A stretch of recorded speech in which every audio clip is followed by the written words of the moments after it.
All right. Joe, I've never met you before. It's fantastic to have you on our new, Hull Heartbeat podcast. Would love to know more about you and Humans of Nantasket and how all that started and what your background is. By the way, it's a snowy Saturday morning here in Hull, so welcome to February, everybody. hmm All good. I learned about Hull when my parents moved here when I was in school, and I came back to visit and race International 110 I owned, and I always loved Hull, and I thought Hull was really fun. My first introduction to Hull was the Hull Yacht Club, where the kids would jump off the roof, and it was fun, and there were no rules, and you could kind of do what you wanted, and I really liked that environment. Then when I started racing my International 110, which is a sailboat designed by Raymond Hunt, who designed the Boston Whaler, the Bertram V Hull, the 110, the 210. He's a great designer. The fleet in Hull was a lot of fun. They had a lot of boats. They had really good sailors, and it was all about the sailing. It wasn't about wearing a fancy outfit or trying to impress people with where you went. It was more about let's go sailing. Let's sail really hard. Let's have some fun on the race course, and we'll have some food afterwards, and that'll be a good outing. So I fell in love with the Hull Yacht Club. And when I went away in 1990 to work in New York, I came back to sail my boat. So I would run out of the door at Friday afternoon, get on Amtrak, come home to sail my boat, then get back on the train with wet shorts and go back to New York City. In 97, I received the opportunity to move here and I took it. I got to say goodbye to New York, and it was time. I had the quintessential New York experience, got around a couple times. I just said, you know what? You can have it. I don't have that special deal. I don't have the killer apartment. The Hamptons is not for me. I want to go to Hull. You can have it. So I got a job in Boston, came back to Hull and loved the place. Went looking for a house, was having a hard time finding one. Was walking down the street one day, saw a sign in front of a house and bought it before I was in it, with the stipulation that if it's not going to fall in the ocean, I'll take it. So bought the house in 97, moved to Hull and worked at a big company in Boston until 2014. And during that time, I lived in Hull, but I didn't really spend a lot of time in the town because I was, working at a big company. In 2014, I received an invitation to start my own company. And then I was in Hull. I was working it out of space over my barn, and I got to know the town. And that's when Humans of Nantasket Beach started. I learned that my clients wanted me to do more with less. So I couldn't just be someone who sat in a corner and wrote. I needed to write, shoot, direct, edit if necessary, take responsibility for the whole process. So Humans of Nantasket Beach became a passion project to show my love of the town, tell stories that were not being told, and also elevate my skills. My theory was if I shoot 100,000 people, I'll get better. And that proved itself out. And Nantasket Beach was an amazing casting call to walk up and down that beach and look for a character and think, who's the most intimidating person I can approach, preferably without a parole bracelet? But who is the scariest person who isn't going to steal my camera? Who is the most unique person? Corporate America lives in the middle of the bell curve, where I call the mushy middle. They want the person who's aspirational, but not too aspirational. They want the person who's maybe ethnically ambiguous, but not too ethnically ambiguous. It's all this mush. So Humans in Nantasket Beach became the end of the bell curve. What is the thing that sparked? What sticks out? What catches my eye? So, a crow looks for a flashy thing. And that was my attempt to improve, and tell Hull's story, which I thought was much better than what we saw in the news media. The way I summed it up was the story we would get was hangman man passes through Hull on way to commit crime. That we always got a bad rap. And no matter what, the headlines we got had room for improvement, I would say. And I thought we're better than that. And I'm mostly talking about the media outside of our borders. I think the Hull Times does a great job, but they're talking to the choir. I wanted to talk to people who are outside of the choir who said, yeah, I love Hull. I love everything about it. And there, there are a lot of good adventures that came out as a result of that. Gotcha. Okay. So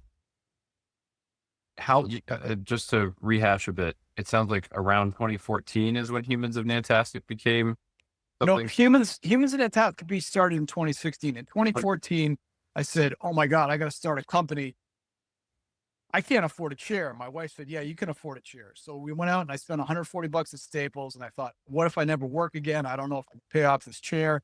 She said, you're going to pay off the chair. So I start working. I get jobs writing.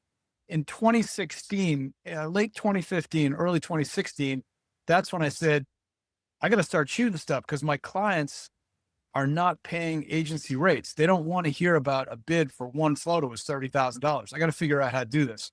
So I went to Hunt's Photo in Norwell, bought Canon 70D, which is very basic. And that was when I said, I got to learn how to shoot this thing. So the background in sport is practice makes you better. So I thought I need a project that will make better. What did God send me? He sent me Nantasket Beach. He sent me fishermen. He didn't send me fashion models.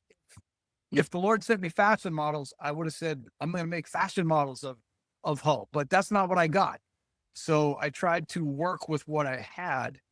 And there's some really amazing stories and amazing people within our borders. Some of them are visitors. Over time, I found that our residents are actually more interesting than our visitors. No offense to our visitors, but if you shoot a beautiful 18-year-old girl in Nantasket Beach, she's going to say, I like to go to the beach with my friends. I like to sit in the sun. It's very rare that you get a story beyond, I like to go to the beach. Every now and then, I stumbled across a woman who said, I came with my friend who broke her ankle skateboarding and we're waitresses together. So, it got more interesting. But visitors tend to come to the beach for a specific thing, whereas the people who live here have better stories to tell. And today's snowstorm may be a reason why. When you love Hull enough to tolerate the winter, you have something interesting to say about being here in the summer. Anybody can enjoy Hull in the summer, but our year-rounders need to get through it all to get to some. Yeah. Enter. So, um, one of the things I wanted to ask you about is exactly that, the storytelling, right?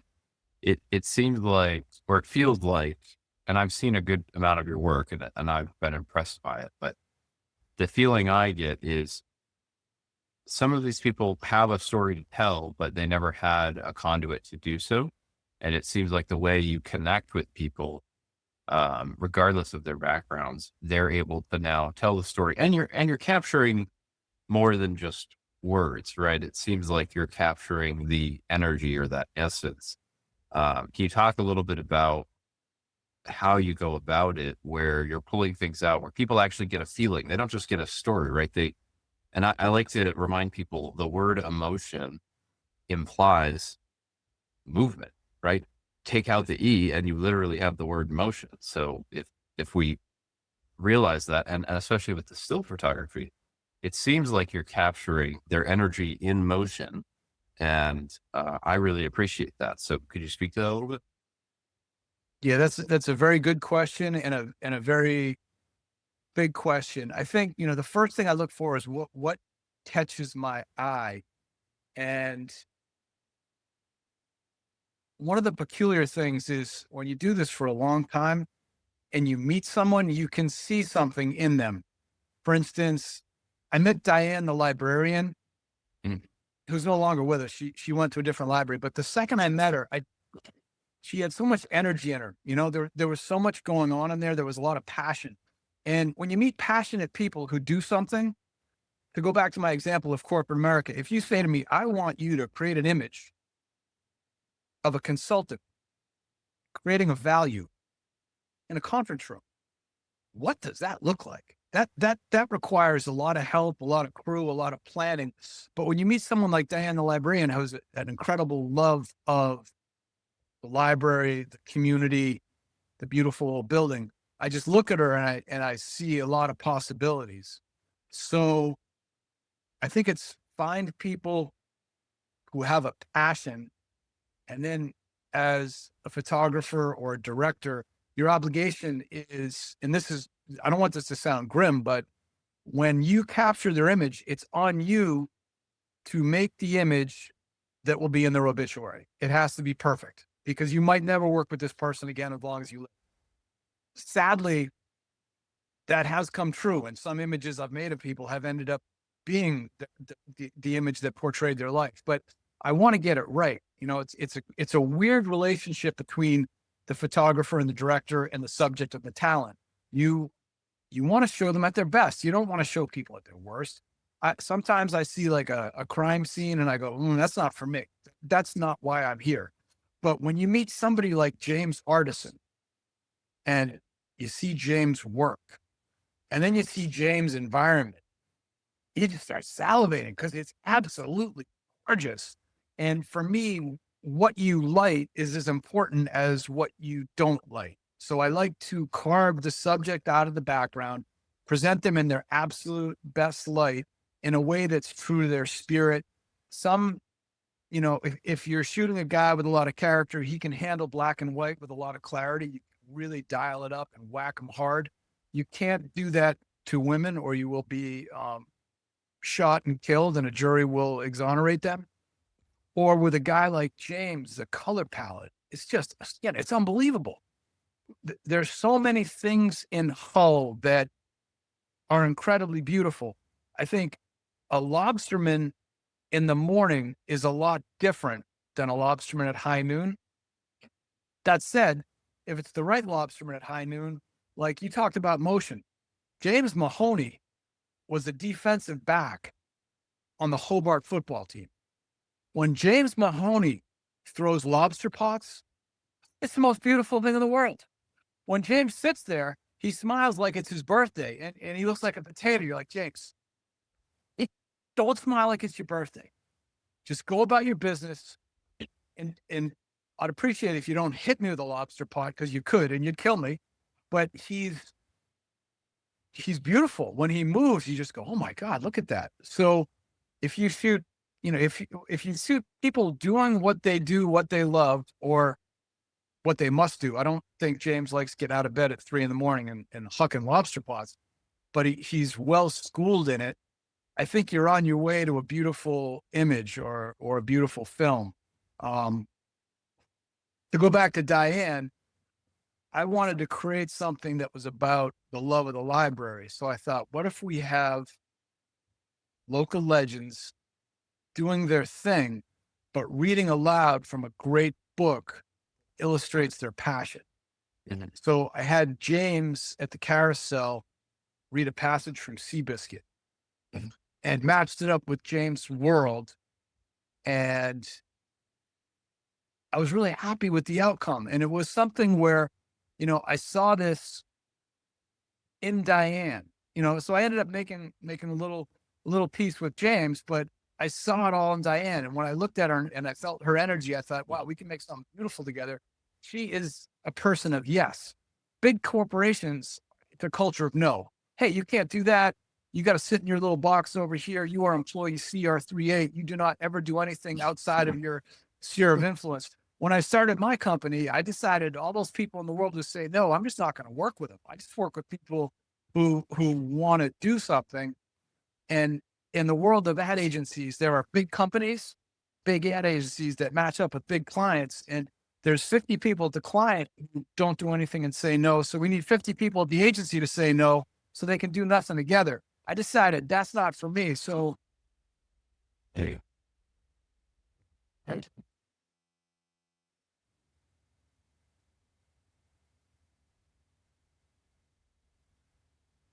Call me Ishmael. Some years ago, never mind how long, precise, having little or no money in my purse, and nothing particular interests me on shore. I thought I would sail about a little and see the watery part of the world.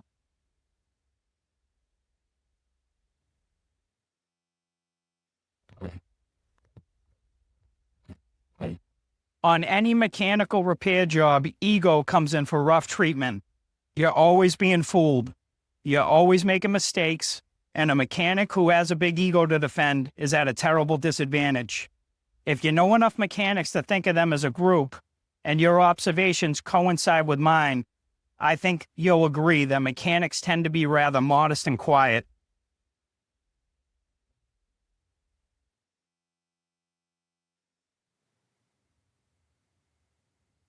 He believed with complete conviction that no animal was permanently ruined. Every horse could be improved. He lived by a single maxim: learn your horse. Each one is an individual, and once you penetrate his mind and heart, you can often work wonders with an otherwise intractable beast. That was a project where I meet Diane. Diane is full of energy and passion, and she lights up the room. And you look at her, and you look at the whole library. You go, "Well, I think we can make something beautiful with this." So I was great to work with James at the Carousel, Sean at O'Neill Auto, and Peter Mahoney on Windermere. Because they were great representations of good people in Hull who do something, and you can see it, and it's beautiful in its own way, and it's heartfelt. So that was a fun project. That's, I mean, I think your approach is novel, and what I've been impressed by is how you're capturing the energy of somebody, right? But in motion as well, even if it's a still, that's what I could see. And yeah, I agree. Some of your black and white work has also been like, you know, the, the artistry of it is coming out. And our first guest talked quite a bit on our podcast. I mean, talked quite a bit about the difference between craft and art. And I feel like by his definition and his standards, his view, you definitely made that transition into a true artist. So we're really glad that you're sharing this with us. Thank you. Well, I'm glad to be here. I consider myself a commercial artist because there's usually a benefactor. I mean, I consider the town of Hull a client, and the work I do for Hull is out of my pocket. But I have clients who I believe essentially pay me to portray the world the way I see it through my eyes. And when they're good, they say, go at it. And when they're peculiar, they essentially say, I want you to answer a question that shouldn't have been asked if you were going to answer it the way I would answer it if I could answer it. And it's more of an anxiety management situation. That's more of what big agencies do. They manage the anxiety of someone, and the finished product isn't spectacular, but it's adequate enough, and you get paid. I don't enjoy those gigs, but they do exist. Now, compare that to what you've been doing and hopefully will continue to do in Hull. Is that where a lot of the warmth and joy comes from in your work, or how do you feel about that? It's a good question. I've been lucky in that, there's a saying, one picture leads to the next. And a lot of what I have learned from Humans of Nantasket Beach has carried over.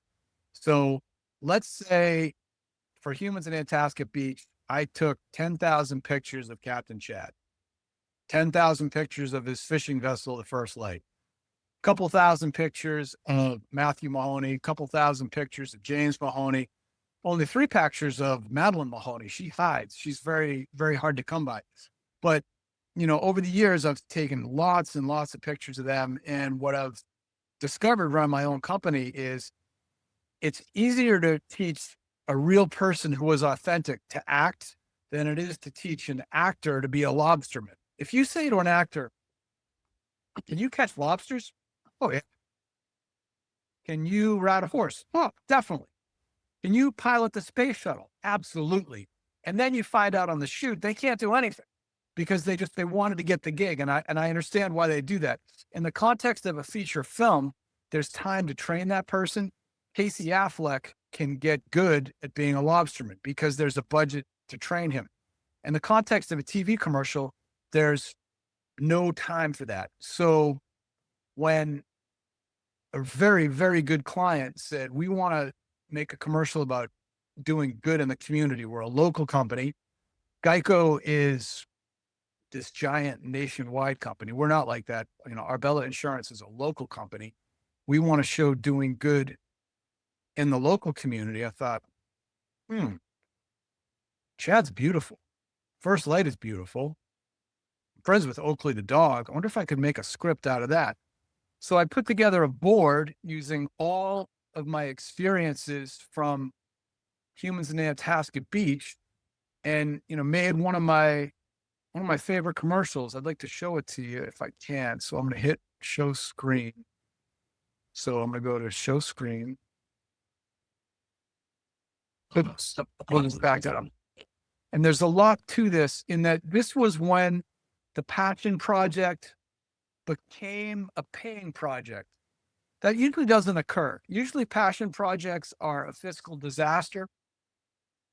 For instance, when I was shooting Captain Tim, a big wind came along and blew my camera, my tripod, my trigger release into the ocean. So that picture of Captain Tim set me back about $5,000. That was not a good day because my camera was in Hull Bay. But in this instance, this is a commercial I made for Arbella Insurance. They were very happy with it, and they let me make it exactly the way I said it. If there's anything that you think is wrong with it, it's 100% on me, because they gave me the opportunity to make it exactly the way I wanted. When I said, I'll see you at the town pier at 3 a.m., they said, no, you won't. We believe you'll do a good job, but we'll see you later in the day. So this is the spot I made with Chad Mahoney, his son, James. I wanted to work with his dog, Oakley, but Oakley is not a good on-camera dog. Oakley does not take direction, but we made this together.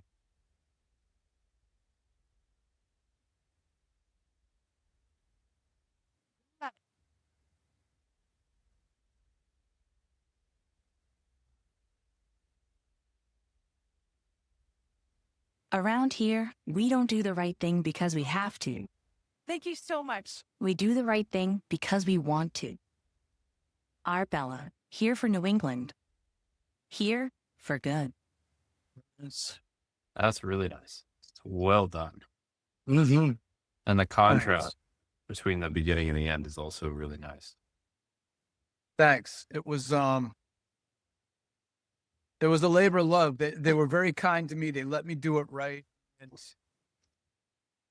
they gave me time, which really made a difference. I knew where I wanted to be, and I think one of the huge things was when you run your own company. I can't tell you how many times I've gotten up 4 a.m. and shot Boston Light, and what I learned was 10% of the time the light is so good, it's lyrical. It's insanely beautiful. It might be before it rains, but for that brief moment, the light is incredible. Some days the light is crap. So I was thinking, well, what if the day of my shoot, the light isn't good? What the hell am I going to do? I don't want that. So I decided if I bought a cinema camera, I could shoot in advance of the full crew day by myself and capture as many shots at it as possible. So I would meet Chad down at the pier at 3:30 and say, hey, what's going on today? He'd say, well, I'm going to go out by Boston Light. I'd say, well, you know that red nun that flashes? I'm going to pre-focus on that. If you put the boat one boat length to leeward of the red flasher, you'll be pre-focused, because pulling focus at 4:30 in the morning is misery. It's very, very difficult. He goes, oh, I'll do that. So I'll set up my cameras, got my headlight on. I'm alone, but I know what I want. I'm pre-focused. I hear first light. I know the sound of Chad's boat from at least a mile away. It has a very throaty diesel, and I'm ready to go. He goes by, get it all in the can. Perfect. I get to shoot Chad 30 days in advance of the crew. And the thing is, when you're alone, you're working by yourself. You can do what you want. When you have a full up crew, there's 30 people there, and the money is earning. So if anything goes wrong, it gets expensive in a hurry. Now, the day I get out there with Chad and his son and my crew of 30 people and Chad's dad, who's driving Windermere as the camera boat, we get out there, the light on Boston Light is off. Instead of the big swooping Fresnel lens, we got these two little digital lights. Beep. I'm like, you got to be kidding me. It's down for maintenance. So I thought, this whole thing is going in the trash. And I went, wait a minute. I got 30 days I've already shot. So there are 6 scenes in that spot that I shot alone ahead of time because Chad was kind to me and he said, "Yeah, I can collaborate with you." Of course, Chad got paid to do the job, but he gave me a lot more than that ahead of time. I went scouting with him, and before that, he let me shoot a day in the life, and I went out in the boat with him and James and got to know them, and it was a super special relationship. So when it was time to make something beautiful and the full crew was there, we had a real good shorthand. And I think the authenticity and the beauty of small town living can trump Hollywood special effects and celebrity, if everything works out. Oh, that's really cool. I'd like to invite Kim and Jerry to chime in now and see if they have any questions or anything to add. Yeah, thank you. Appreciate that. I think we've gone almost a half an hour, which is exactly what, I was hoping for, is to hear directly from, the interesting people in Hull. I sent you a private message, Joe, but no secret that your site was the impetus for this podcast, really, just to dive deeper and hear from people. I mean, the bulk of your work, from what I see, is photos, right? And a really nice summary of the subject. So again, I Yeah. appreciate that. Yeah, what's happened is, Humans of Nantasket Beach started out as a still project, and it started out, the rule in the beginning was I walk up and down the beach and talk to people. And then I moved on to residents. And then as the project progressed, I've also worked in some videos. And the videos are not as popular with viewers. This year we hit 10,000 followers on the page, which I felt pretty good about because I don't like the hate. I don't go into, when people say I hate you, I want to kill you, I'm just like, okay, I just delete them and move on. Other folks have said, hey, they've tried to put up a post. I ran out of beer. Can somebody bring me some beer at my house? I have an open house. I lost my cat. There's a time and a place for these important announcements, but I try to stay clear of that. I want it to be beautiful and I want it to be through my eyes. Richard Green has been a great contributor. He does stunning work and we've collaborated on a couple things. So it's mostly photo. It has also worked its way into some video. It's not as popular as the still part of the project, but I like to keep it fresh and it's a way to learn, and get better. So. Yeah, I appreciate that. The only other thing I was going to ask you about is, again, a lot of your work focuses on the lobstermen, which is such an important part of the community, but we just had a recent tragedy up in Gloucester. Mhm. I don't know if you had any thoughts on that. It's a terrible tragedy. I think Hull is a beautiful little fleet and very tight, very close. Gloucester is a much bigger fleet and they have more members, but we feel that same pain in Hull because we are very, very similar in that our fishing fleet is beloved. They take on risks. Before Captain Chad made the commercial with me for Arbella, a producer called me and said, I need a lobsterman for a commercial about, I don't know, some kind of medicine for arthritis, I think it was. He said, do you know anybody? I said, do I know anybody? I got the boat, captain, I crew, I got the locations, I got the camera boat, I got everything. So Chad got that gig and then going up to Gloucester to make that commercial. There's a young man in Hull who we know, but I'm in no position to reveal his identity, who works as an observer on fishing vessels. And his coworker tragically perished when the fishing boat in Gloucester went down. So it's hidden close to home. And the fishing fleet is made up of a great group of people. On occasion, they have troubles and they'll call a friend, like Captain Eric will tow Captain Chad in, or Chad will tow Captain Sean in if they have trouble. So they're a very close fleet. I think a lot of the credit goes to Peter Mahoney, who is the godfather of the town pier. I wrote a piece for Eldritch Magazine about Peter Mahoney and his impact on the town pier and the town. He's made a huge difference in the fleet and he keeps the peace. So it's a very small world out there on the ocean, and the fishermen have been kind to me to allow me into their world. In general, they can be suspect. What are you doing here? Are you a regulator? It took a while to win some of them over, but I just want to tell their stories in a way that it gets it right. And they're kind to me, and it's an honor to document them. And can't tell you how close it hit to home with the Gloucester tragedy. It's brutal. Mm-hmm. Yeah, the last thing I'll say is, I never worked on a lobster boat, but I can't tell you the number of people in my circle and that I've come across. Peter Menace mentioned it, that he had worked on a lobster boat, right? So a lot of guys who have grown up in Hull, that's the teenage job, Very Yeah, common. one of the great stories was Captain Peter hired Ron Petuto, who now runs Lobster Express, and he said, "Ron, I only got one rule: be on time. Can you do that, Ron?" "Oh yeah, I can do that." One day, Ron oversleeps. Captain Mahoney's out there, and he says, "Oh my God, who the hell is that swimming in the ocean?" And Ron swam out to meet him since he was late. That is dedication.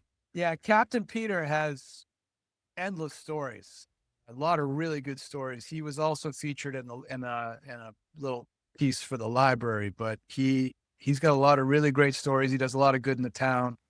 And I think as Hulk changes and maybe becomes a destination for second home people, the lobster fleet really does have a heart and a soul, and it should be preserved. They're very important, in my opinion, to the makeup of the community and the idea of being self-reliant and taking care of each other. They have a lot of good heart, and they have a lot of laughs too. They're just good people.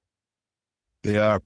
Captain Ron is a good friend of mine. I consider him a good friend, and I've done some work for him here and there over the years. And he is a character for sure. And the two people you just mentioned, we should absolutely have a sit down with. Yeah, they're very good. I think the lobster fleet as a whole would be a rich place for stories. Captain Tim is very, very funny. Captain Tim has good stories. There was one day where Tim was in the midst of a divorce. Lobster boat caught on fire. He's standing on the bow in a survival suit with his crew. He goes, "Hey, does this mean you're not going to work with me anymore?" And Tim is funny. He has a lot of good stories, and the lobster fleet as a whole is rich territory, very rich creatively. So, Joe, something that I can share with you about the three of us, part of what brought the three of us together and started working together really well over a year ago, I would say, is when Jerry and I started working together, but Kim joined the team as well. And the three of us have very different opinions on certain things in town and also out of town externally as well. But we found that the things that we thought would divide us is few and far between. And there were actually a lot more things, values, right? Core values that we all share, even though we might have different opinions on certain things, those core values were in common. And so we've been able to work together.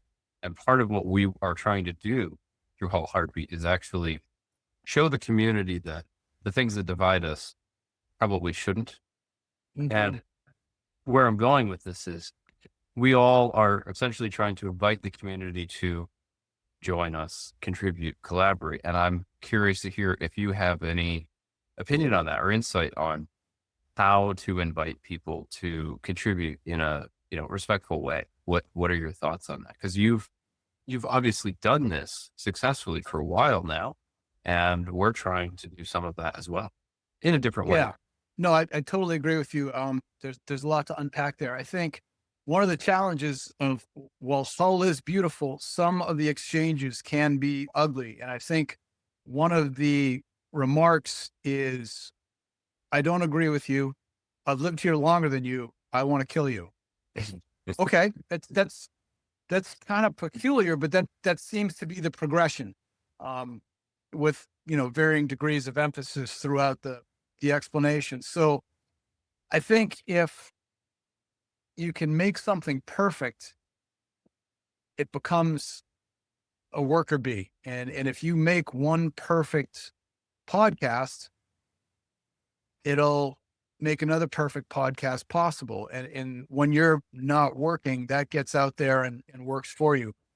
I think it's critical to tell a story that hasn't been told before. When I started shooting The Lobsterman, they said, we don't know what the hell you're doing here, but nobody's ever done this.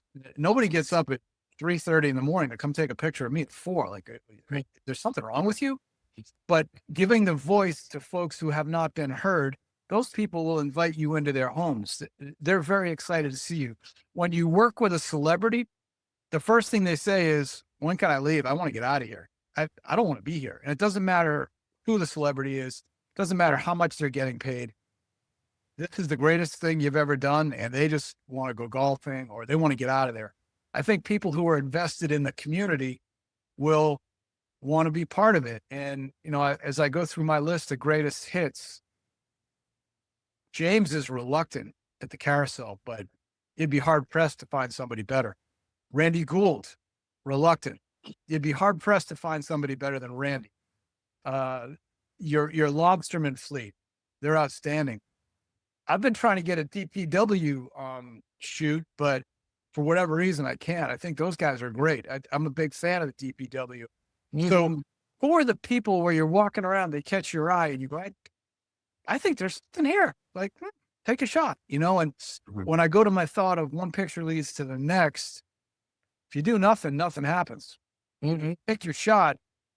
And I can't tell you how many times the best Humans of Nantasket Beach story of the year just happened by pure chance. I was just walking around and I was walking by Randy Gould and he was pulling a broken cleat out of the ground at Mariners Park.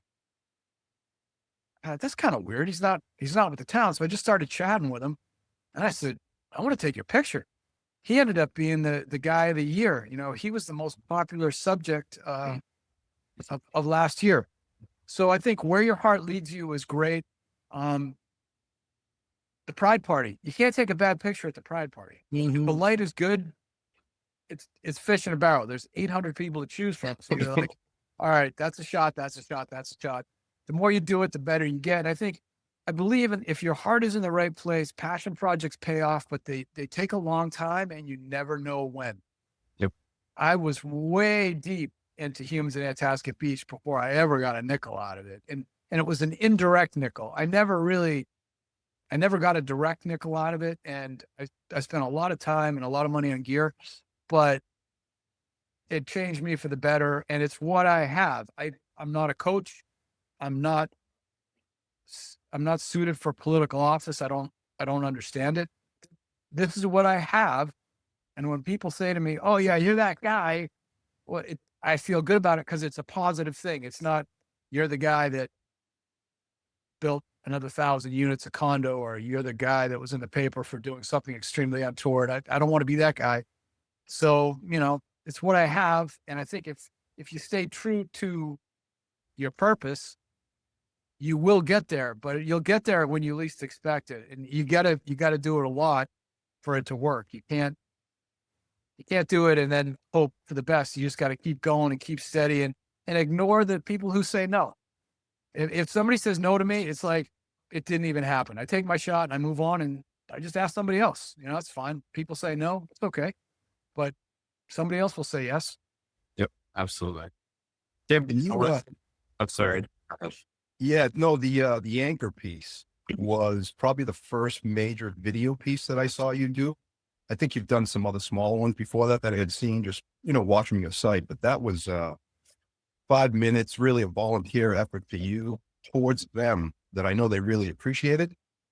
Yeah, that was a good moment. I reached out to Kurt. I wanted to make this thing and Kurt said yes. The day he said yes, he was sick as a dog. He had a temperature of 105, but he agreed to do it. I didn't have a crew. I was alone. We got together and what he's doing is beautiful. And I thought he was a beautiful representation of the cause in that he's not a perfect person, but he's honest and he's authentic and he cares. And what he's doing is very, very difficult. It's hard. The numbers are not easy. And I really liked Kurt. So I think for this to work and your thing to work, there's got to be something about the subject that touches you, their humanity, their passion, their authenticity, something. And I believe, good work opens the doors to opportunity. And if you make something that's perfect, it'll be easier for you to have people say yes. When I had just started my company, it aired on Super Bowl and it opened a lot of doors. Tom, Hi. welcome to Shields MRI. Would you please remove all jewelry and place it in the locker? Oh, yeah. Sure, no problem. Tom Brady trusts Shields MRI. You can too. Is that all? Actually, no. I forgot this one. It's kind of new. We're going to need to get you a bigger locker. Roger that. Shields Healthcare. Go where the pros go. When we made it, I wrote an alternate ending and it was only going to run, the alternate ending was going to run the Super Bowl. So she says to him, I have to get you a bigger locker. And he says, Roger that. So, it was like a way to take a little steam out of Roger Goodell. So that's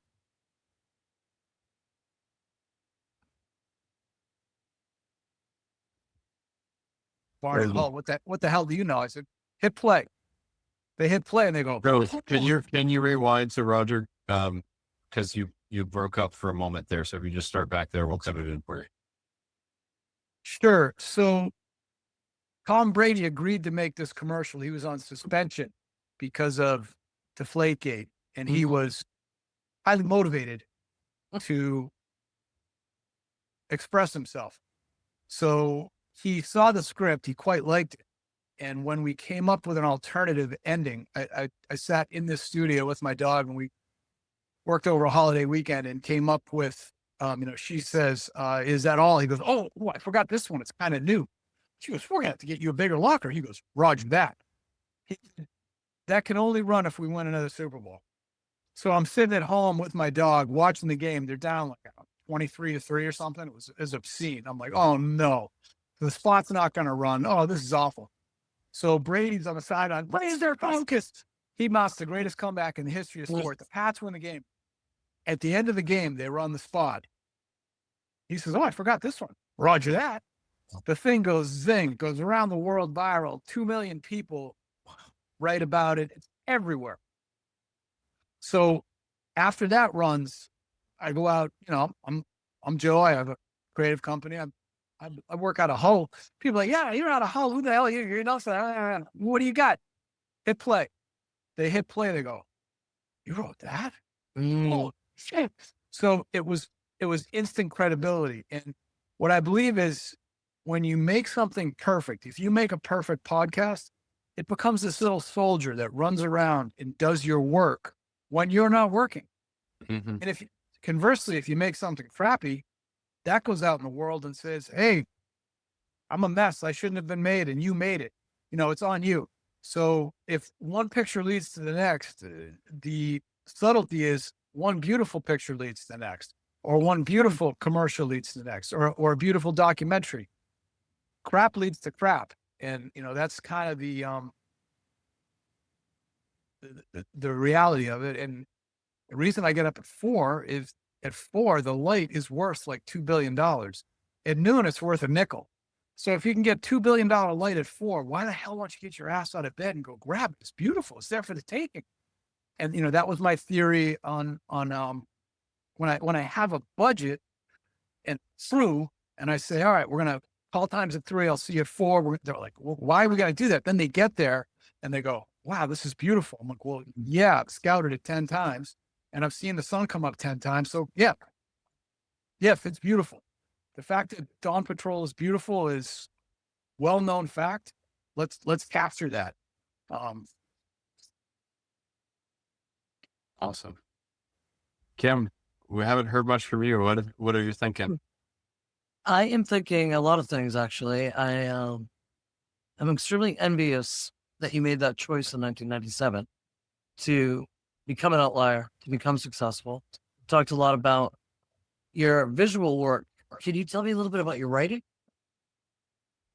Yeah, I've made a living as a writer since 1988. And what I discovered was the world was collapsing and that the ad agency model was collapsing. I used to sit in a little room and write and then say, okay, for the next 4 weeks, you're going to write Super Bowl commercials for Budweiser, or you're going to write commercials for Fidelity or Coca-Cola or AT&T. I say, okay. So you're sitting there in New York writing your Santa can commercial for Coca-Cola for 2 weeks. You get paid, then they give you $1 million to go make it. Those days are gone. You don't get $1 million. Well, it's harder to get $1 million to make a TV commercial than it used to be. So essentially, people are saying you have to do more with less. So I took that to mean, all right, all these people at the big company are telling me what I can't do. They're saying you got to sit in your little box. Well, clients are telling me to do more with less. I'm going to listen to them. So I'm going to invest in education. I've spent a lot of money studying with very good mentors for photography. I studied with some of the greats, Anna Vanderwall, Peter Hurley, Peter Colson. I've paid for seminars to get better. Then I've gone back to headquarters and shot another 100,000 frames. So I learned how to shoot still so I can say to clients, all right, I have this beautiful idea. I wrote it. I know it's perfect. And I'm not boasting, but I've been doing this for a long time. So I know when something's perfect. Now I'm going to tell you how I'm going to shoot it perfectly because I know how to do that. And then I said, well, now I got to learn how to make this TV commercial on my own. The Tom Brady commercial, I was the writer. I wrote the words and we hired a director. Then I said, well, who knows my idea better than me? Nobody. I'm going to direct it. And people said, I don't know if I like that. I said, great, goodbye. I'll find somebody else. So I found people that said, I believe in your vision. I believe you know your idea that you've thought about for 3 months better than some guy from LA who just got off a plane. He's thinking about it for 20 seconds. Oh, I'm glad you reached that conclusion. I salute your intelligence. So for, the Arbella commercial, the essence was I take responsibility for everything. The locations, the wardrobe, the talent, the script, the weather. It's all on me. And if you're not happy, I got to own it and I got to eat it because I'm responsible for the money. And when you have the check and you have the money, all of a sudden people will be your friend. A budget makes people like you. People think I am very handsome when I have a budget. When I don't have a budget, it's hard to convince. But when I have money, people will do what you say, what you want them to do. Unless they're very particular, then you just dismiss them and find somebody else. So, I think for the paid work, having a budget makes a difference. And if you have the budget, you can make it the way you want, mostly. You said something earlier about, the next shot leads to the next shot. A big part of my career has been business development, and I have a thing in my head, 12 no's lead to a yes. Just you have to keep doing it. And I envy that you emphasize the discipline of what you do, that you have to get better, that you have to be mentored and all of that. So I applaud that. Then I just have 2 statements. Jake sort of hit on it. I think that when we started this, I told you I was here in the early 90s and I came back in 2018. The joy I felt in the 90s isn't quite as robust as it is now. But listening to you today, you are capturing the joy that I saw back in the early 90s. And I think we're trying to recapture that joy for Helonians to remember that there are so many talented people and stories are untold. I just learned so much from you, and I just met you when we only had an hour together. Yeah, I think you make a good point. One of the peculiarities of Hull is memory is a very powerful force, and that can be a positive and it can be a negative. People can say, I've been coming here for 50 years in the summer and I don't want anything to ever change. You say, okay, I hear you, but our water main system is patches on patches. It would be nice to have water that's clean, don't you think? I don't want anything to change. Okay, well, that's kind of tough. Also the age of the participant, I think, can have an influence on, their enthusiasm for the town and the quality of their stories. I think it's peculiar in that Hull has to find a way forward that is true to what Hull is, but we don't want to be a second home community for hedge fund owners who come in July and then are never here. We want to look at Nantucket and say, all right, we're not going down that road. We don't want to have an economy where hedge fund people don't come and there's a lot of folks in Hull who fix their storm door when it blows off. Like, we got to find a way for Hull to move forward and have a home for the people that make the place special is the way I'm thinking about it. And the housing challenge it's substantial. You know, when I moved here, people thought I was crazy for buying a house in Hull for the price I paid, which, you know, in hindsight wasn't that much money considering where things have gone. I think COVID changed Hull more than anything. And the prices are getting to the point where the young people who love this town are having a hard time finding a place to live. So I think that's a real challenge. And I don't have the answer. That's not my area of expertise.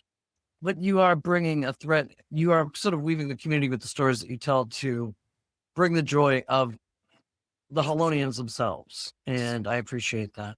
No, that's my lane, and I try to stick to that. Nobody wants my opinion on their physicists, you know, or nobody wants my opinion on should we repair the windmill, and that's fine.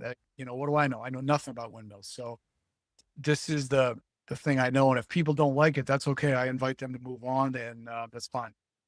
Mm-hmm. I'm a little biased, but what I really enjoy and like is there's almost a blue collar aspect to you know, what you do with the lobstermen. You're showing repairs, really detailed technical transmission repairs on a boat, as an example. Yeah, the thing I love about lobstermen is going back to my bell curve analogy. It's an absolute. You can make a beautiful image of someone who is actually doing something. A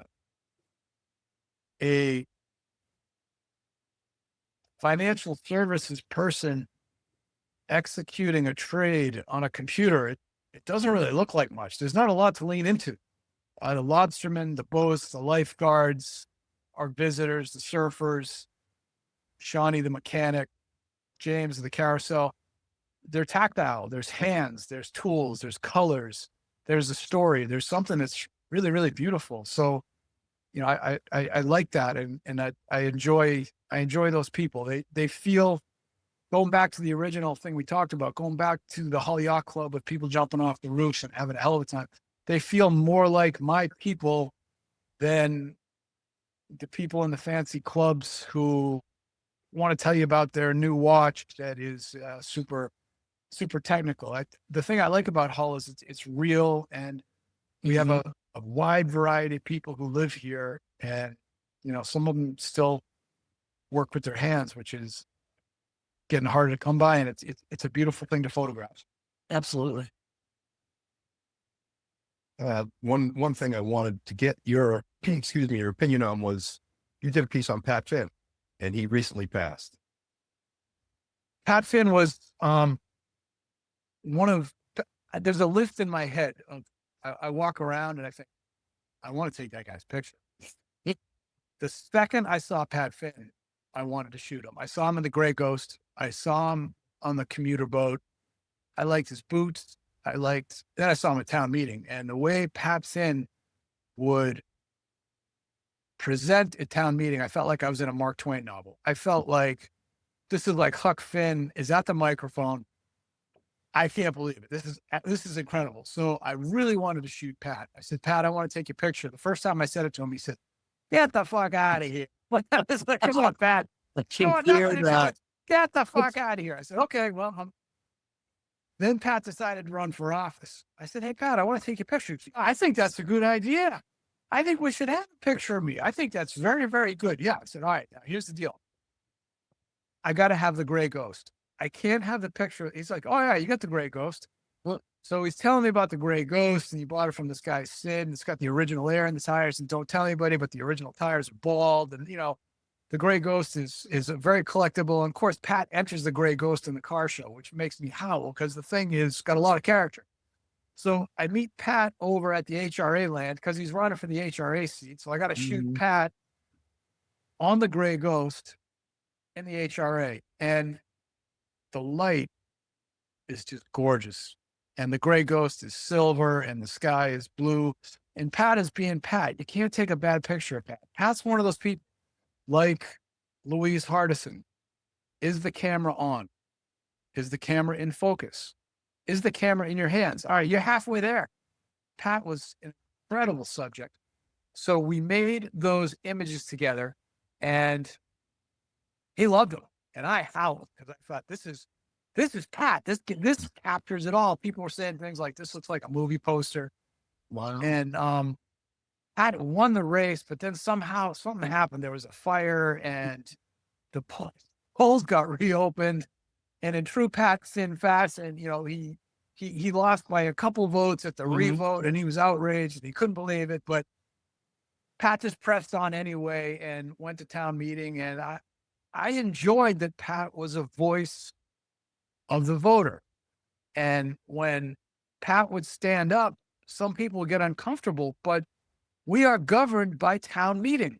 The voice of the voter matters. And when we all share our voice and take a vote, that is how we move forward as a community. So the fact that Pat may have not been an elected official when he was speaking out on a particular topic, I still think he made a lot of good points. And I think Pat did a lot of good things in the town. And I will miss him because he had a way of presenting himself that was the voice of the people that made a lot of sense.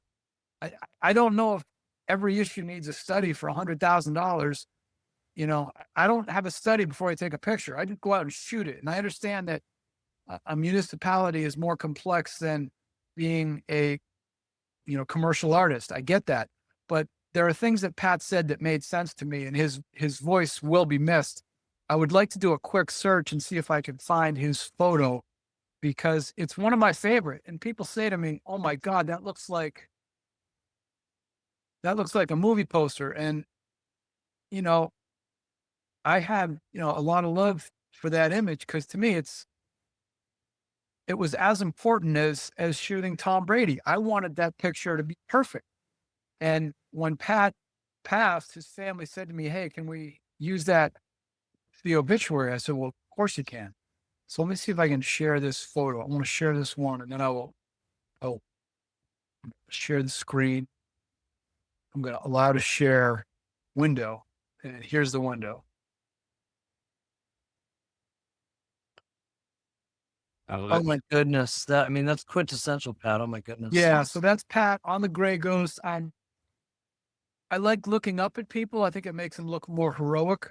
I wanted Pat to look off in the distance. I didn't want him smiling like it was his friggin' birthday. I hate that. I don't like the birthday party smile. And when I say to people, look, things that feel good look awful. When it's your birthday, you put your chin down, you close your eyes, you go, "It's my birthday." It feels really good. It looks awful. Things that feel a little weird can look really beautiful. So I want you to pull your chin up, and look out to your right. And we just went away. I brought my lights. I lit Pat. I put a lot of work into this image, but I don't have any regret because it's one of my favorite of all time. And I think Pat really did a lot for the town. In fact, I submitted this image to the annual report Hull contest. I don't think I have much of a chance, but I thought I can think of no better image for this contest than this one right here. So, I took my shot, and other people will decide, but hey, I'm glad I worked with Pat. I'm thinking that when we started talking about Pat, I think you said Huck Finn. He was kind of like Huck Finn. One of my favorite quotes by Mark Twain is, "If you tell the truth, you don't have to remember anything." And the authenticity of this photo, yes, you staged it, but it screams authenticity to me because you see the dings and the dangs and the Gray Ghost, but you didn't see that when you drove through town. Yeah, that was like a movie, and Pat had that energy. When you're talking about who do we want to work with, who has energy, who has passion, who lights it up. And I'm not talking about a self-promoting influencer who's, a very painful person, who has authentic energy. And everybody in town knew Pat had it. It took a long time to get him off my list because his initial reaction was, "I want nothing to do with you," in a polite way to phrase it. But he was a great subject. No, that was a gorgeous photo. Thank you for sharing that. Joe, have you found that the folks who have that initial hesitation end up more often than not becoming phenomenal subjects? Is there any correlation there that you've observed, or we see an outlier? It's a good question. Yes, the answer is yes. James is not easy to get. James does not want to be on camera, and you really have to work to get James in front of a camera, which is puzzling because James is amazing. He's a beautiful subject. He has a beautiful story. The people who want to be on camera are, people who are jumping up and down in front of you. And you're just like, I don't want to shoot that. I don't want to shoot you going, like, I don't need that. So I think you have to respect the person, and the person has to want to do it. I don't ever want anybody that doesn't want to, but I think if you do beautiful work, it helps them get to yes. And also it helps some things fall in your lap. If you do enough of them, eventually people will reach out to you and say, hey, I got this story you got to shoot. You got to get down there now. Yep. Like when people were unloading the trash from Pedix, they said, you got to get down here now. This is amazing. And I shot Jackie Ranny in a dumpster, local Hull artist who's very good on camera. Very, very good. Beautiful eyes, great jawline. And when I say someone's beautiful on camera, it's like saying someone can do a magic trick. It's not a judgment. It's not supposed to be creepy or affectionate. It's just a skill. And when somebody is good as a guest on your show, doesn't make them a better person than someone who isn't a good guest, but it's a skill. And if somebody has that on camera skill, it's a pleasure. Of course, if they don't, and you're pulling it out of them, it's agony. It's work, and you want to get paid for people who are hard. You don't want to work on hard things for free. Mm-hmm. I get that. Yeah. So if an organization or somebody wants to work with you, what's the best way for them to get in touch with you? I'm looking for paying clients who want to do good work and have a budget. Those people can find me at joeberkeley.com. Perfect. If people say my kid's birthday party's coming up, I want you to shoot it for free, I suggest you use your iPhone. I don't need more of those people in my life. I'm always looking for quality clients who want beautiful work and have a budget to pay for it. Free is not a good number for me. Makes sense. Fair enough. Appreciate that. Yeah, I think everyone can respect that. Yeah. All right. Well, I appreciate you spending your snowy Saturday morning with us here in early February in Hull. And, Joe, we really hope to hear more from you and continue to see your beautiful work. Thank you for what you've done for our community too. Good luck on the contest. Oh Yeah. yeah. Thank you. Thank you for having me on. I think your project is going to do really well, and I look forward to seeing other guests. Thank you very much for having me. Thanks, Joe. Thank you very much, Joe. Fantastic. All good. All right. That's a wrap. Thanks, everybody. All right, Have a great guys. afternoon.